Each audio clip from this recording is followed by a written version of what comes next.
Bonjour tout le monde. Merci pour l'introduction. Je suis très content d'être là parce que l'année passée, j'étais là, mais en virtuel. Donc, je suis très content de vous retrouver. Soyez pas craintifs, je vais rester ici. Mais comme vous savez, j'aime bien me promener. Donc, il y a beaucoup de choses qui se sont passées au cours des 18 derniers mois. Ce que je vais essayer de faire, c'est de vous donner une perspective au cours des 2 prochaines années, à quoi on doit s'attendre en termes de croissance économique. Je vais vous expliquer un peu où est-ce que nous sommes et où est-ce qu'on pense qu'on s'en va. Deuxièmement, la deuxième partie de ma présentation va être portée sur comment notre environnement d'affaires a changé. Alexis en a touché un peu, il a parlé d'environnement, il a parlé de retour au bureau. Je vais en parler. Je vais vous parler surtout beaucoup, en fait, de pénurie de main-d'œuvre. Je vais essayer de vous expliquer pourquoi nous sommes dans cette situation et quelles sont les stratégies gagnantes pour s'en sortir. Mais je vais aussi vous parler d'environnement, je vais vous parler de télétravail et de commerce en ligne. Donc, commençons les perspectives économiques. Voici où est-ce que nous en sommes. En bleu, c'est la croissance économique au Québec, en rouge au Canada. Vous voyez, évidemment, vous ne serez pas surpris, en 2020, il y a eu une décroissance importante. On a eu une baisse de notre PIB qui était très importante. Et on a eu un rebond qui était aussi très significatif. Et en 2021, en fait, on a des taux de croissance qui, je dirais, qui sont modestes. On s'attendait à une croissance un peu plus virulente que ça, un peu plus importante. Au Québec, vous voyez, là, les taux de croissance par trimestre ont été quand même modestes. Au Canada, on a même eu un trimestre négatif, le dernier trimestre là, sur lequel on a des chiffres. Le troisième trimestre, on n'a pas les chiffres, mais ça sera un petit peu positif. Mais tout ça pour dire que la croissance au Québec, elle est positive. En 2021, on s'est amélioré à chaque trimestre. On est même revenu au niveau d'activité économique d'avant la crise, ce qui n'est pas le cas au Canada. Ça devrait se faire au début de 2022. Mais c'était plus ralenti. Pourquoi? Bien, parce qu'on a des enjeux. On a des enjeux de pénurie de main-d'œuvre, je vais en parler plus tard, qui limitent la croissance. On a des enjeux qui sont reliés à la pandémie. On a parlé de chaînes d'approvisionnement. Il y a aussi des fluctuations de prix, des augmentations de prix qui ont été importantes. Donc, tout ça fait en sorte que même si la pandémie, on s'éloigne de la pandémie, les effets de la pandémie sont encore avec nous. Et c'est ce qui explique que la croissance était un petit peu plus modeste qu'on s'attendait. Et on s'attend à ce qu'en 2022, on va avoir une croissance positive. Mais encore là, il y a des éléments, il y a des facteurs qui vont limiter notre croissance. La bonne nouvelle, c'est qu'au niveau de l'emploi, on est revenu au niveau d'emploi qu'on avait avant la crise. Au Canada, on est à 100 du niveau d'emploi. Au Québec, on est à 99,2 donc on est presque là. Il nous manque environ 30 000 emplois pour revenir. Ce que je veux vous faire remarquer sur le graphique, c'est l'impact de chaque vague de la pandémie. La première vague, souvenez-vous, on a fermé presque l'économie au complet pour protéger les gens. On a perdu 3 millions d'emplois au Canada, 800 000 au Québec. Deuxième vague, on a perdu beaucoup moins d'emplois, donc les restrictions étaient moins sévères, les entreprises se sont ajustées. La troisième vague, on a perdu 100 000 emplois au Canada, on n'a pas perdu d'emplois au Québec. Et là, nous sommes à la fin de la quatrième vague et l'emploi continue de progresser. Donc, c'est une excellente nouvelle. Ça veut dire que non seulement on s'ajuste comme entreprise, mais aussi nous sommes beaucoup plus protégés. Le taux de vaccination au Québec, c'est de 77 77 de l'ensemble des Québécois, incluant les enfants, sont doublement vaccinés. On utilise, vous voyez souvent à la télévision, 84-90 on utilise l'ensemble de la population parce que ça nous permet de se comparer avec les autres pays. Comme vous voyez, 77 donc l'ensemble des Québécois sont totalement vaccinés. 75 au Canada, c'est le taux le plus élevé de tous les pays développés, des grands pays développés au monde. Donc, c'est plus élevé que, comme vous le voyez, les pays du G7. On est plus élevé le prochain pays, c'est l'Italie à 73, bien mieux que les États-Unis à 58. Pourquoi c'est là, ce graphique-là? Bien parce qu'on fait une corrélation directe entre notre vaccination et l'impact des différentes vagues sur l'économie. Je suis d'accord avec Alexis, la pandémie n'est pas terminée, ça va continuer en 2022, mais l'impact sur l'économie, on pense qu'elle va disparaître, elle va s'estomper à mesure que nous sommes de plus en plus vaccinés. Il y a de moins en moins de restrictions. L'impact, je l'ai mentionné, on est retourné au niveau d'emploi d'avant la crise, mais ce n'est pas vrai pour tous les secteurs. Il y a des secteurs comme par exemple les secteurs financiers, les secteurs des services professionnels qui ont plus d'emplois aujourd'hui qu'avant le début de la pandémie. Le secteur de la construction, par exemple, on est à 103 %, donc il y a plus de Québécois qui travaillent en construction aujourd'hui qu'avant la pandémie. Cependant, ce n'est pas le cas dans le secteur manufacturier. On est à 95 au Québec. Beaucoup, c'est la raison pourquoi il nous manque un petit 5 %. L'aéronautique a été très touchée, je vais en reparler plus tard. Mais surtout, si vous regardez en bas du graphique, le secteur de la restauration et de l'hébergement, nous sommes seulement à 71 %. Donc, vous ne serez pas surpris, c'est là qu'il y a eu le plus de restrictions. Il y a encore des restrictions au niveau des voyages. Les touristes ne sont pas revenus à plein. Donc, c'est le secteur encore. Il nous manque 34 000 emplois au Québec dans ce secteur-là. Donc, nous sommes revenus au niveau d'emploi d'avant, mais c'est variable d'un secteur à l'autre. Donc, à quoi on doit s'attendre en 2022? En 2022, on pense que la croissance va continuer. Donc, une croissance positive. Et la croissance, la raison pourquoi une croissance positive, il y a 3 raisons. La première, c'est les consommateurs. En fait, c'est les consommateurs qui vont être le moteur de la relance en 2022-2023. Pourquoi? Parce que, en fait, les consommateurs sont dans une excellente position. Premièrement, on est plus riche aujourd'hui qu'on l'était avant la pandémie. En fait, au Québec, collectivement, les individus, on est plus riche de 500 milliards. Pourquoi? Bien, parce que notre revenu disponible a augmenté. Au cours des 2 dernières années, les programmes gouvernementaux nous ont aidés à augmenter notre revenu disponible. Deuxièmement, le prix des maisons a augmenté. Donc, nos actifs résidentiels ont aussi augmenté. Si vous détenez une maison, vous êtes probablement plus riche aujourd'hui que vous l'étiez il y a 12 mois. Troisièmement, nos investissements collectivement ont pris de la valeur. Les marchés boursiers ont bien performé.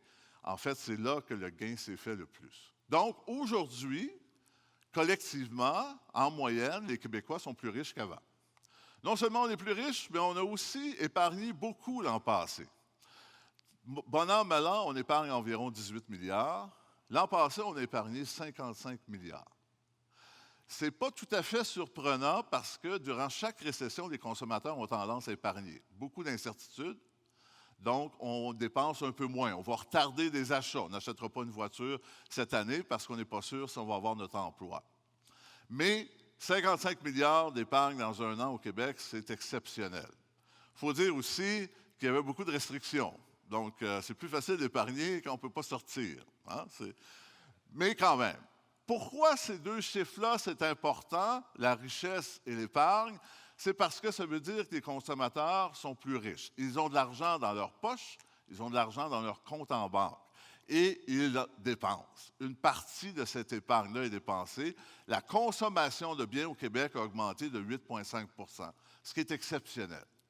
Et on a été quand même raisonnable au Québec. Le même chiffre aux États-Unis, c'est 18 %. Donc, on a dépensé une partie de l'épargne et c'est ça qui va contribuer à la croissance économique au cours des 2 prochaines années. Au niveau des services, on est encore à moins 10 %, pas parce que les consommateurs n'ont pas d'intérêt, parce qu'il y a eu beaucoup de restrictions. La restauration fait partie, d'ailleurs, du secteur des services. Donc, on s'attend, à mesure que les restrictions ont disparu, pas mal au Québec, on va voir ce chiffre-là remonter. De plus, comme vous savez, le marché de l'habitation a été très chaud au cours des 2 dernières années. Le volume de ventes résidentielles a explosé l'an passé. Ça s'est calmé. On était à l'été passé, on était au niveau de la moyenne historique, mais ça remonte. On pense que l'anticipation d'augmentation des taux d'intérêt fait en sorte qu'il y a beaucoup de gens qui décident de magasiner aujourd'hui. Donc, le marché de l'habitation va demeurer fort parce que les gens ont des sous, parce que les taux d'intérêt sont bas.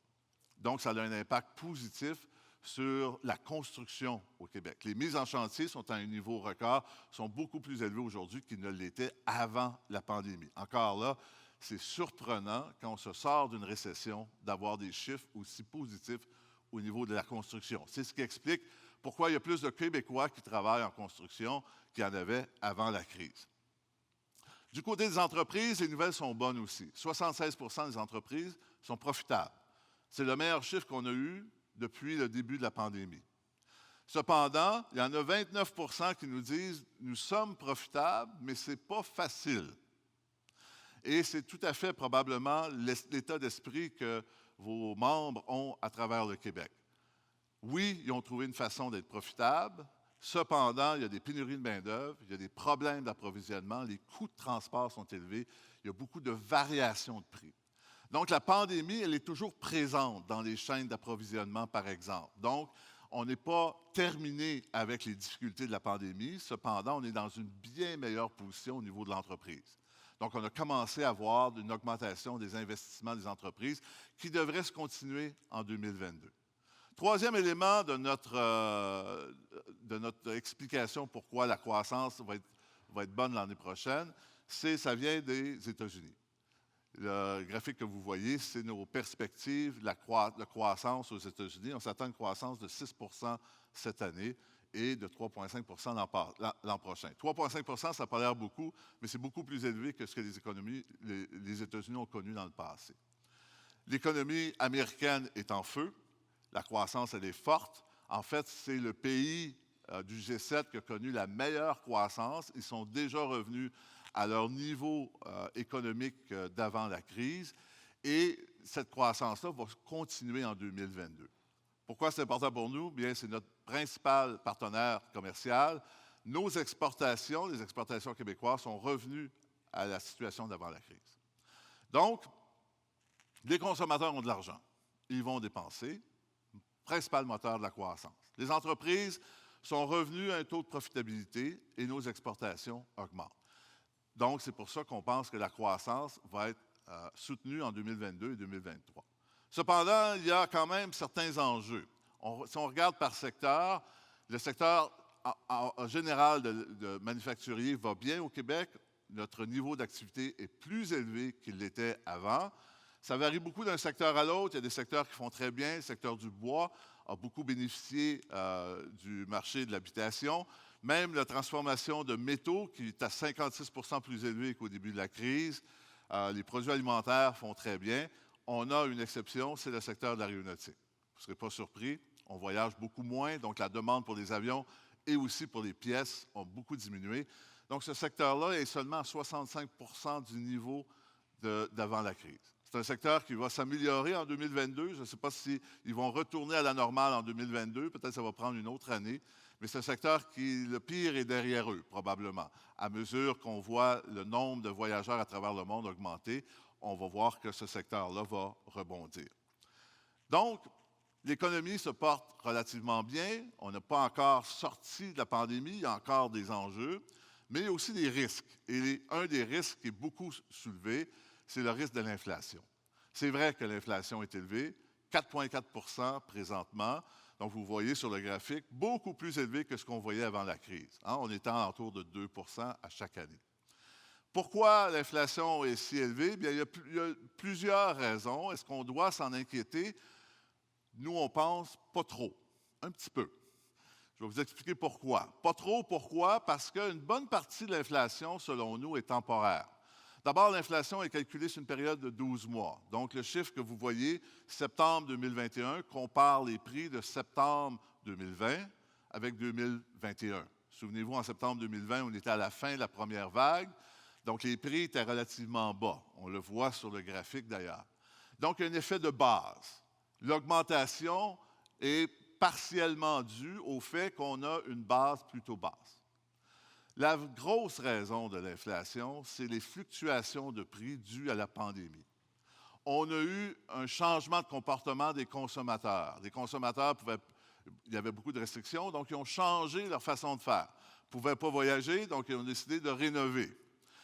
La demande, je donne un exemple ici, la demande pour le bois a explosé en 2020 pour deux raisons. Les gens ont décidé de rénover, mais aussi il y a eu un boom immobilier, donc la demande était très forte. L'offre n'a pas pu s'ajuster rapidement, donc ça a fait que le prix du bois a triplé au Canada. Je ne sais pas si vous avez essayé d'acheter du bois pour rénover chez vous, mais vous êtes sûrement aperçu que le prix a vraiment augmenté. Cependant, comme on le voit sur le graphique, le prix a redescendu. Parce qu'une fois que l'offre s'ajuste à la demande et aussi la demande a diminué, bien, le prix est revenu presque à la normale. Là, il est en train de remonter un peu. Le point que je veux faire, c'est que beaucoup d'inflation peut s'expliquer par des déséquilibres dans l'économie.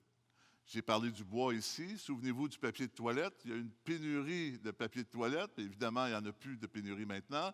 Il y a une pénurie de farine à un moment donné. Donc, le comportement des consommateurs explique beaucoup la fluctuation des prix. Donc, on pense qu'à mesure qu'on s'éloigne de la pandémie, en 2022, l'inflation devrait redescendre à des niveaux beaucoup plus historiques, donc aux alentours de 2 %. La partie qui nous inquiète, c'est la partie des salaires. Les salaires augmentent au Canada. Ils ont augmenté de 7 % depuis 12 mois. Et ça, évidemment, ça a un impact plus permanent sur l'inflation. Donc, c'est la partie qui nous inquiète. Mais en grande majorité, nous ne sommes pas trop inquiets sur l'inflation. On pense qu'en 2022, la situation va se rétablir. Donc, on ne pense pas que ça va avoir un impact sur les taux d'intérêt. On pense que les taux d'intérêt vont augmenter parce que l'économie va se rétablir complètement, mais pas à cause de pression inflationniste. D'abord, ils vont disparaître. Deuxièmement, la banque va être plus tolérante, la Banque du Canada, parce qu'elle comprend bien la situation que l'inflation est surtout temporaire. Ceci dit, les taux d'intérêt vont augmenter. La situation économique s'améliore beaucoup. En 2022, on va revenir à la situation d'avant la crise. Donc, on doit s'attendre à une augmentation des taux d'intérêt en 2022, graduellement. Mais au cours des prochaines années, les taux d'intérêt devraient revenir à un taux qu'on appelle neutre, c'est-à-dire un taux d'intérêt qui n'a pas d'effet pour stimuler la croissance ou la ralentir. Au Canada, c'est environ 2 %. Donc, à partir de 2022, vous allez voir une augmentation graduelle des taux d'intérêt, probablement pour les 2-3 prochaines années, et on devrait se retrouver à un taux de 2 %, un taux directeur de 2 % dans les 2-3 prochaines années. Donc, en conclusion, la croissance économique reste solide au Québec. Elle va continuer d'être solide en 2022, sauf qu'elle sera un peu moins forte qu'on pourrait s'attendre, parce que pour deux grandes raisons. D'abord, la pénurie de main-d'œuvre, et je vais en parler un peu plus loin. La pénurie de main-d'œuvre, malheureusement, limite la croissance. Deuxièmement, il y a encore des facteurs qui sont reliés à la pandémie qui vont disparaître, mais qui ne sont pas tout à fait disparus. Des problèmes d'approvisionnement qui vont probablement être avec nous encore pour les 12 prochains mois. Fluctuation des comportements des consommateurs, fluctuation des prix, augmentation des prix du transport. Tous ces facteurs-là vont ralentir la croissance. Mais la croissance va être positive au Québec et au Canada en 2022 et en 2023. Donc, deuxième partie de la présentation, c'est 4 facteurs, c'est 4 tendances qui vont changer notre environnement d'affaires. La pandémie a changé notre environnement d'affaires, mais il y a aussi des tendances qui ne sont pas reliées nécessairement à la pandémie. La première tendance, qui est probablement la plus importante, elle n'est pas reliée vraiment à la pandémie, c'est la pénurie de main-d'œuvre. Pour nous, à la BDC, dans notre équipe d'économistes, c'est l'enjeu le plus important pour le Québec et pour le Canada pour les prochaines années. Le défi numéro 1 des entreprises, ça sera la pénurie de main-d'œuvre. Ce que je vais essayer de faire dans les prochaines diapos, c'est de vous montrer pourquoi on a une pénurie de main-d'œuvre, pourquoi ce n'est pas un phénomène temporaire, malheureusement. J'aimerais bien vous dire que ça va disparaître dans 3 mois, mais ça ne sera pas le cas. Et je vais essayer de trouver des solutions à ça. 56 % des entreprises québécoises ont de la difficulté à recruter de la main-d'œuvre. Ce n'est pas unique au Québec, au Canada, c'est très semblable. Et la raison, c'est parce qu'on a un vieillissement de la population. En l'an 2000, 13 % des Québécois avaient plus de 65 ans. Aujourd'hui, c'est 20 %. 20 % des Québécois ont plus de 65 ans. Qu'est-ce que ça veut dire? Bien, ça veut dire qu'il y a beaucoup de baby boomers qui quittent le marché du travail pour prendre leur retraite. Ce n'est pas un phénomène nouveau. Souvenez-vous, avant la crise, il y avait déjà une pénurie de main-d'œuvre. Mais la pandémie a un peu accéléré ça. Et évidemment, on a vieilli aussi pendant la pandémie. Donc, la grande raison de la pénurie de main-d'œuvre, c'est le fait que cette masse, ce volume important de gens qu'on a appelés les baby boomers, quand ils sont rentrés sur le marché du travail, il y avait une abondance de travailleurs il y a 30 ans. Bien là, les baby boomers quittent et il n'y a pas beaucoup de jeunes qui les remplacent. Je vais essayer de vous démontrer dans le prochain graphique, je sais qu'il y a beaucoup de chiffres, mais je vais y aller tranquillement. C'est quoi l'impact sur notre bassin de travailleurs? On considère en économie que notre bassin de travailleurs, ce sont les gens qui ont entre 15 et 64 ans. Normalement, les gens travaillent entre ces deux âges-là. Donc, il y a 10 ans, dans la décennie de 2000 à 2010, notre bassin de travailleurs a augmenté de 7,7 %. Dans la dernière décennie, là, les baby boomers ont commencé à quitter pour prendre leur retraite. Notre bassin de travailleurs a augmenté de 0,8 %. Et dans la prochaine décennie, au Québec, notre bassin de travailleurs va diminuer de 1 %. Donc, il est là l'enjeu. Il y a beaucoup de gens qui quittent le marché du travail, pas beaucoup de jeunes qui rentrent. Ça veut dire que le nombre de Québécois qui ont entre 15 et 64 ans diminue. Et après ça, ça va s'améliorer. Les baby boomers vont avoir quitté. La situation va revenir un peu à la normale. Donc, qu'est-ce que ça fait?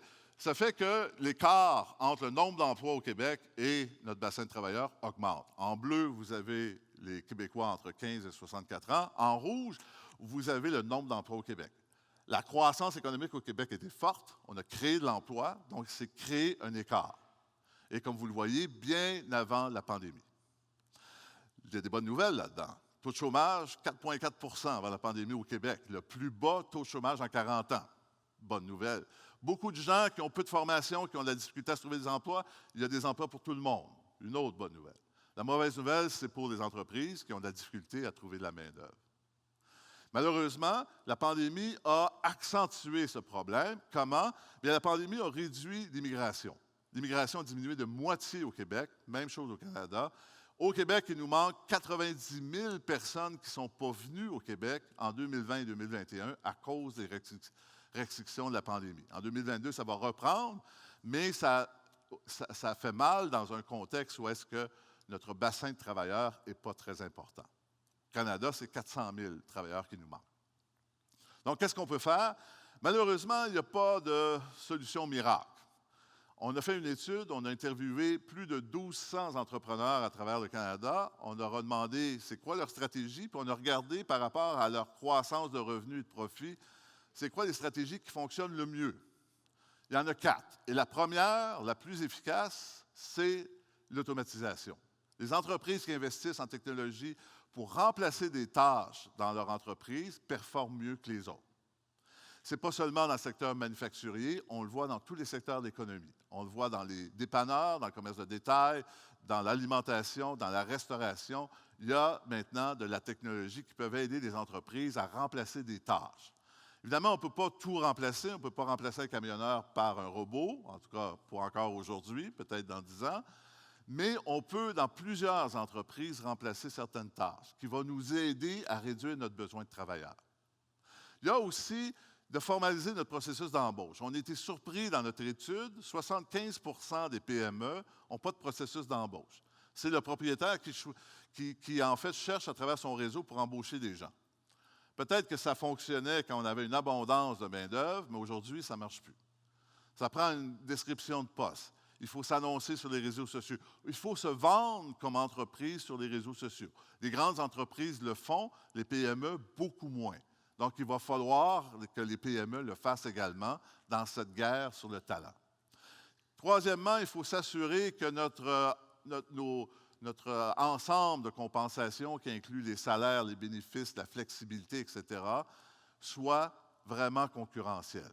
On ne peut plus se permettre d'être moins concurrentiel parce qu'on va avoir de plus en plus de difficultés à attirer des gens.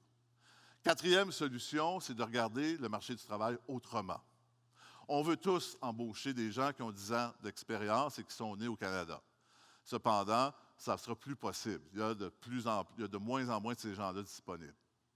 Donc, il faut regarder le marché du travail autrement. Les jeunes ont de la difficulté à se trouver un emploi parce qu'ils n'ont pas d'expérience. De plus en plus d'entreprises vont recruter des jeunes et ils vont les former eux-mêmes. Il y a des gens de plus de 65 ans qui veulent travailler aujourd'hui. On vit plus longtemps, on est en forme plus longtemps, le coût de la vie est dispendieux. Beaucoup de gens veulent travailler plus tard et ils ont souvent de la difficulté à se trouver un emploi. Finalement, vous savez que le taux de chômage des immigrants au Québec est presque le double des gens qui sont nés ici. Donc, il y a un effort à faire pour regarder ces groupes de travailleurs qui ont plus de difficultés à se trouver un emploi. Il faut regarder le marché du travail autrement. Mais ce qui est important de comprendre, c'est que c'est un enjeu qui est avec nous pour le long terme. Donc, les entreprises doivent trouver des solutions pour elles, mais qui sont de long terme aussi. Deuxième tendance, je vais passer rapidement, mais c'est le commerce en ligne. Le volume de commerce en ligne au Canada a triplé pendant la pandémie. Il est redescendu un peu, mais il est encore 2 fois plus élevé qu'avant. Et selon nos études, ça ne diminuera pas. Beaucoup de consommateurs ont vu les bénéfices de consommer en ligne et ils vont continuer de le faire. La bonne nouvelle, c'est qu'il y a beaucoup d'entreprises qui ont investi pour augmenter leur présence en ligne. Mais c'est vraiment le futur. Si on veut avoir du succès dans le futur comme entreprise, il va falloir être présent en ligne. Troisième tendance, on en a parlé au tout début, le télétravail, pour nous, est là pour rester. Au début de la pandémie, 40 des Québécois travaillaient de la maison. Aujourd'hui, c'est 25 des Québécois qui travaillent de la maison. C'est quand même énorme. Ça va probablement redescendre, mais jamais comme c'était avant. Pourquoi? Parce que la perception des entrepreneurs a changé. 74 des entreprises disent qu'ils auront recours au télétravail lorsque la crise sera terminée. Leur perception du télétravail a changé parce que l'expérience des 18 derniers mois démontre que c'est tout aussi efficace de travailler de la maison que de travailler du bureau pour plusieurs employés. Deuxièmement, ils ont investi en technologie parce que ce n'était pas le cas pour tout le monde pendant la pandémie. Donc, c'est plus facile pour eux d'avoir des gens au télétravail. De plus, il y a plusieurs sondages qui montrent, il y avait un sondage tantôt, mais 54 des Canadiens considèrent que c'est important pour eux le télétravail avant d'accepter un autre emploi. Donc, les gens aiment le télétravail. Ils veulent travailler en partie à la maison. Donc, cette tendance-là est là pour rester. Il va falloir, c'est vraiment un grand changement causé par la pandémie. Il y aura de plus en plus de gens qui vont être dans le télétravail. Finalement, la quatrième tendance, c'est l'environnement. Évidemment, l'environnement, ce n'est pas une nouvelle tendance. Mais ce qu'on pense, c'est que pendant la prochaine décennie, ça va s'accélérer. Comme vous le savez, le Canada a pris des engagements pour réduire ses émissions de carbone en 2030, en 2050. Il y a des objectifs très clairs. On n'est pas le seul pays. On fait partie d'un groupe de 194 pays. Dans la prochaine décennie, on va voir vraiment beaucoup de mouvements de ce côté-là. Le prix du carbone va augmenter. Donc, l'importance pour les entreprises de réduire leurs émissions va devenir de plus en plus importante. Deuxièmement, on va avoir de plus en plus de pression de nos consommateurs, de nos gouvernements, des grands donneurs d'ouvrages qui vont vouloir améliorer leur chaîne de valeur. Ça veut dire qu'ils vont demander à leurs fournisseurs de réduire leurs émissions de carbone. Des investisseurs, on l'a vu, Manuvie va investir différemment d'ici 2050 pour réduire ses émissions de carbone dans son portefeuille. Donc, ils ne sont pas les seuls, c'est vraiment tout un mouvement. Donc, l'environnement va devenir de plus en plus importante. Notre obligation comme propriétaire d'entreprise de réduire notre impact sur l'environnement va devenir vraiment, ça va faire partie de notre environnement d'affaires au cours des prochaines années. Donc, en conclusion, l'économie va continuer de croître en 2022, tant au Québec qu'au Canada. Et on aura une croissance solide. Le taux de chômage va continuer de diminuer, on va continuer de créer de l'emploi. Cependant, la pandémie n'est pas terminée. Donc, cette croissance, elle sera un peu au ralenti à cause des facteurs qui sont reliés à la pandémie, comme, par exemple, la chaîne d'approvisionnement, l'augmentation de la fluctuation des prix. De plus, la pénurie de main-d'œuvre va limiter notre croissance. Ceci dit, notre économie va continuer d'avoir une croissance positive. Mais notre environnement d'affaires est différent. Ce qu'on voit, nous, c'est l'adoption de beaucoup de technologies pour nous permettre d'opérer dans ce nouvel environnement d'affaires. Il va falloir investir davantage pour améliorer notre présence en ligne, pour le télétravail et aussi pour faire face à la pénurie de main-d'œuvre. Et finalement, il est grandement temps d'agir. Je pense que tout le monde est d'accord que la responsabilité de l'environnement, il est partagé par tout le monde, les individus et les entreprises, et on va le voir, ça va s'accélérer au cours des prochaines années. Donc, je vais m'arrêter ici. C'est le temps de la période des questions. Veux-tu qu'on remonte ça? Ouais.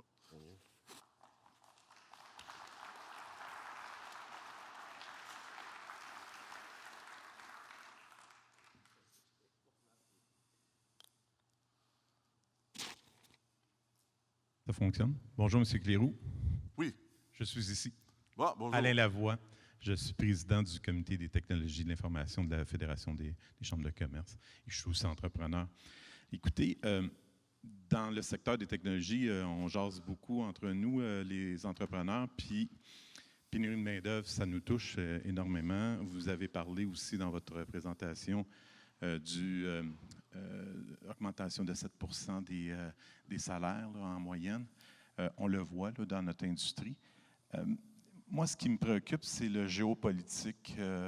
Les préoccupations, par exemple, les tensions avec la Chine, ce matin avec la Russie qui envoie un missile anti-satellite, probablement les prochaines élections américaines.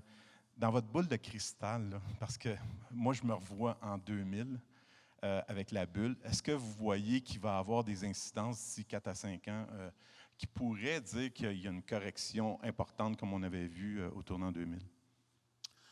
On ne voit pas ça, comme vous dites, dans notre boule de cristal, parce que il y a beaucoup de gouvernements à travers le monde, comme le Canada, qui ont investi pendant la pandémie. Contrairement à la dernière récession, les gouvernements ont été très rapides pour agir sur 2 fronts. Les politiques fiscales, donc ils ont mis des programmes en place pour aider les individus, les entreprises, et pour les politiques monétaires, ils ont réduit les taux d'intérêt. Ils ont fait ça d'une façon beaucoup plus forte qu'en 2008-2009. Donc, les prochaines années, les économies développées vont surfer, en bon français, sur cette vague d'investissement que les entreprises ont fait. On le voit au Canada, les programmes des gouvernements ont augmenté le revenu disponible des Canadiens. Ça a fait augmenter le secteur résidentiel. Il a un peu ralenti, mais il est quand même très fort.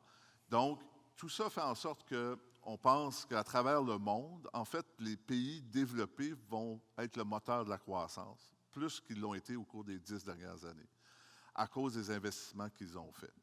Donc, on voit, c'est sûr qu'il y a des enjeux géopolitiques, j'en suis bien conscient, mais il y a toujours eu des enjeux. En fait, la tension avec la Chine, elle est là, mais je pense qu'elle n'est pas pire qu'elle était avec M. Trump. On peut être en désaccord avec M. Biden sur plusieurs points, sauf qu'il a apporté de la stabilité, beaucoup, dans les relations avec le monde et avec le Canada. Souvenez-vous, dans l'ère M. Trump, là, aux nouvelles, il y avait une réaction de M. Trump presque à tous les jours. On n'entend pas souvent parler de M. Biden. On a entendu parler hier parce qu'il a réussi à faire passer un programme de 1,2 trilliard de dollars en infrastructure qui va beaucoup aider les entreprises canadiennes parce qu'on exporte beaucoup de l'acier, de l'aluminium, du bois, etc. Donc, moi, je pense qu'on est dans un environnement géopolitique peut-être un peu plus stable qu'on l'était il y a à peine quelques années.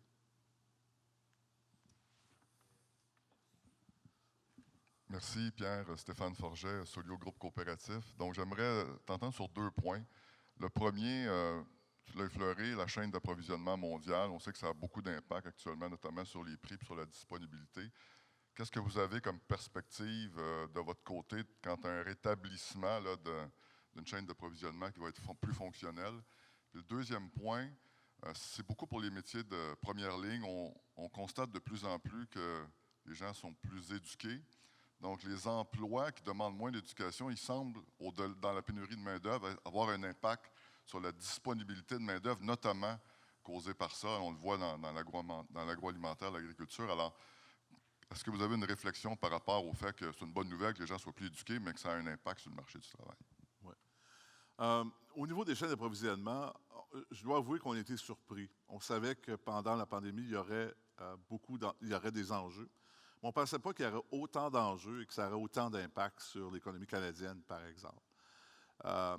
Le problème des chaînes d'approvisionnement, il est double.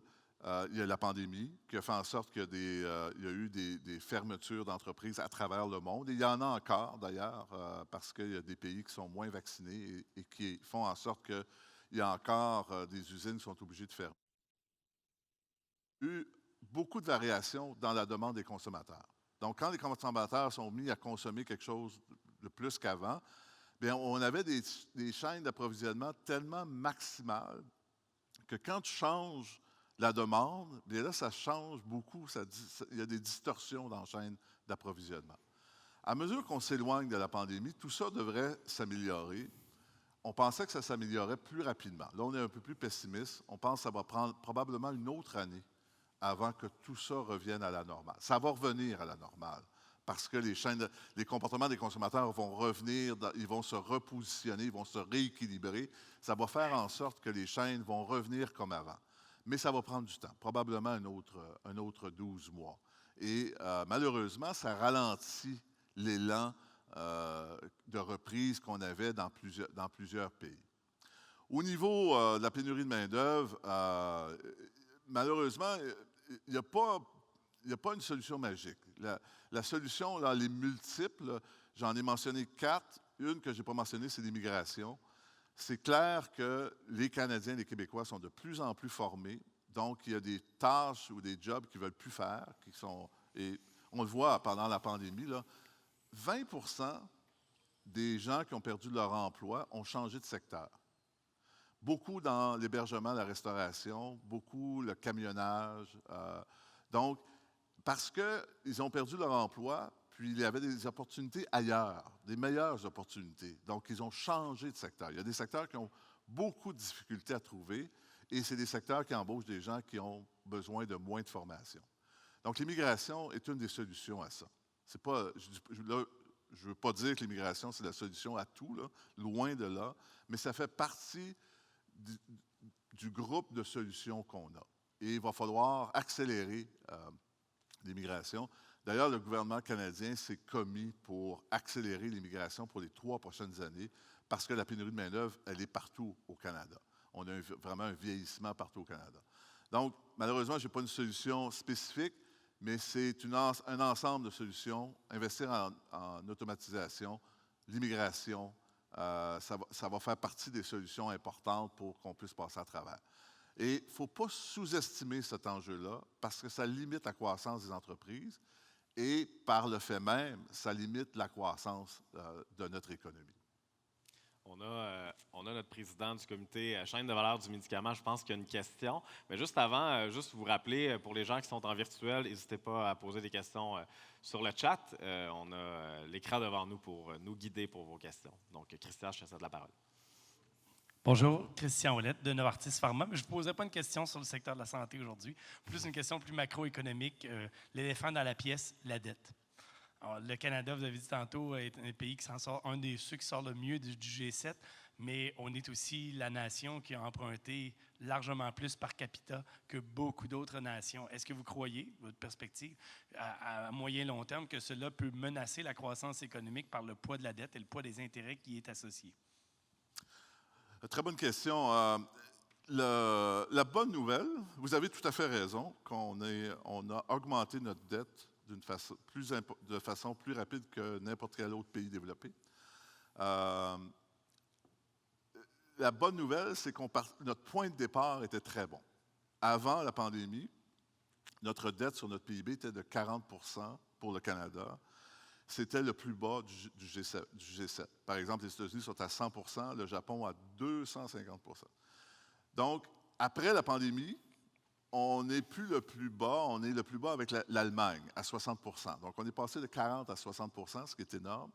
Mais la bonne nouvelle, c'est qu'on est encore mieux que la plupart des pays du G7. Donc, on a encore une marge de manœuvre. Ça ne veut pas dire qu'il faut continuer dans cette direction-là, mais ça, c'est la bonne nouvelle.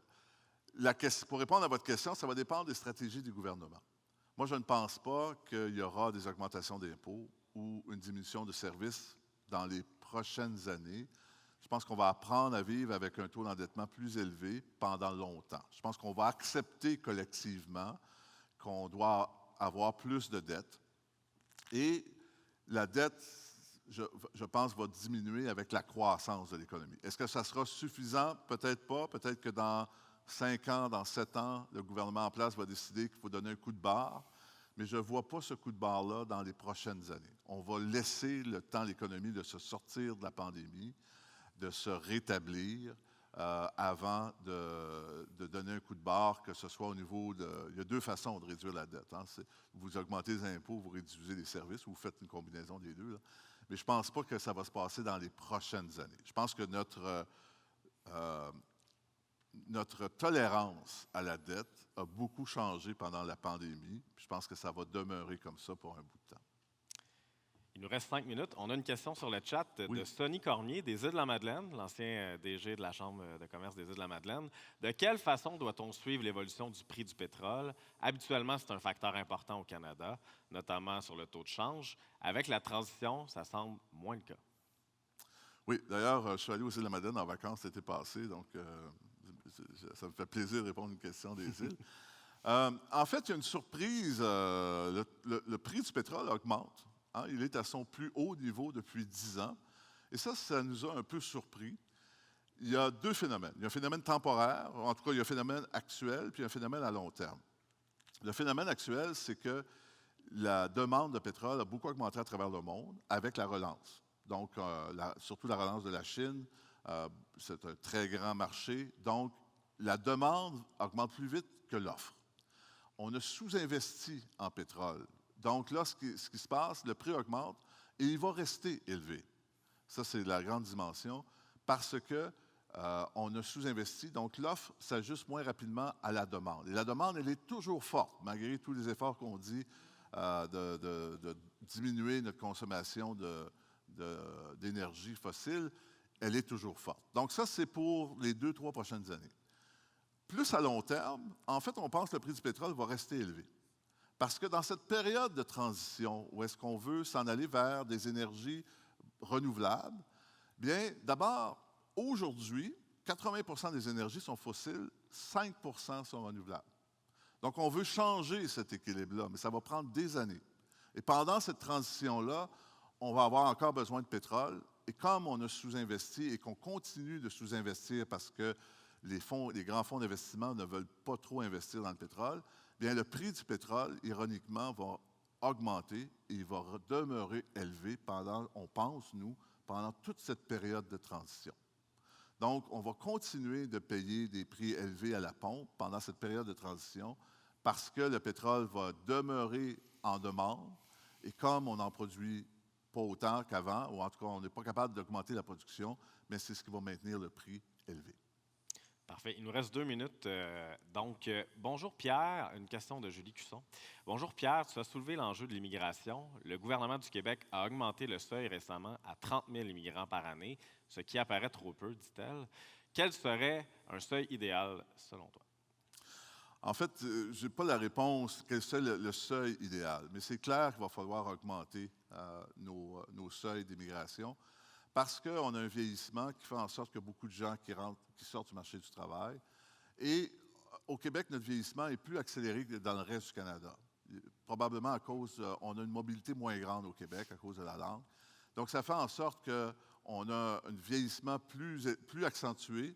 Donc, notre besoin en termes de travailleurs est plus important. Donc, il va falloir vraiment repenser nos seuils d'immigration pour les 10 prochaines années. Comme je l'ai dit, le gouvernement fédéral a décidé d'augmenter de façon importante. Je pense qu'au Québec, on doit l'augmenter. Je n'ai pas de chiffres, mais c'est clair qu'on doit l'augmenter pour être capable, là, non seulement de continuer à faire croître notre économie, mais aussi, il faut se rappeler là, que quand on prend notre retraite, on paye beaucoup moins d'impôts que quand on travaille. Donc, on va avoir aussi besoin de travailleurs pour continuer de financer nos programmes et nos systèmes publics. Parfait. En 1 minute, peut-être, je ne sais pas si tu peux répondre à cette question-là. Moi, j'avais une question. J'ai été surpris par une statistique sur le niveau d'emploi dans le transport et entreposage qui était inférieur, alors qu'on a l'impression qu'avec le commerce en ligne, il y a une surcharge, avec les difficultés en approvisionnement aussi, il y a une surcharge, en fait. Qu'est-ce qui explique ça, selon toi? En fait, c'est dans le secteur d'entreposage, c'est plus dans le secteur d'entreposage logistique qu'il y a moins d'emplois que dans le secteur du transport. Le transport, ça a augmenté, mais Statistique Canada regroupe ces secteurs-là et c'est ce qui explique pourquoi c'est le cas. OK, parfait. Un gros merci, vraiment, encore une fois, pour cette conférence super intéressante. Je pense qu'on peut l'applaudir. Merci beaucoup, Pierre. Merci. Puis,